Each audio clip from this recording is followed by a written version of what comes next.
नेपाल के दारुल हुकूमत काठमांडू में अभी भी कर्फ्यू बरकरार है। 9 सितंबर को पुरतशद्दुद वाक़यात के बाद वज़ीर आज़म ओली ने इस्तीफ़ा दे दिया था।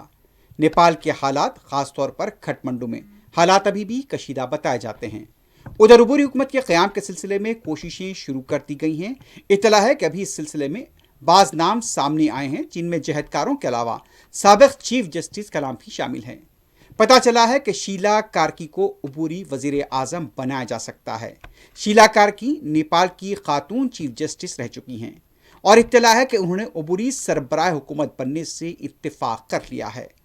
गुज़िश्ता 4 दिनों के दौरान ख़ास तौर पर काठमांडू में तशद्दुद के वाक़यात पेश आए थे। वज़ीर आज़म को इस्तीफ़ा देना पड़ा था। कई वज़रा के मुल्क से फ़रार हो जाने की इत्तला मिल रही है।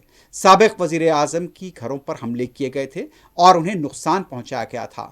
फिलहाल ये देखा गया है कि यहाँ पर इस्तराबा में सुकून है, सड़कों पर कुछ चहल पहल देखी गई है, लेकिन कर्फ्यू अभी भी नाफिज है। यहाँ पर लोग अपने कारोबार को शुरू करने में फिलहाल डर महसूस कर रहे हैं, क्योंकि बड़े बड़े यहाँ पर इमारतों को नुकसान पहुँचाया गया था, लूटमार के वाक़यात पेश आए थे, हिल्टन होटल को जला दिया गया था, उसके अलावा बड़े बड़े मीडिया हाउसेस पर भी हमले किए गए थे।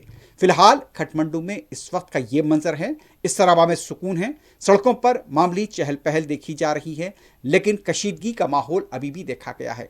कारोबारी इदारों के अंदर अभी भी डर और खौफ महसूस हो रहा है।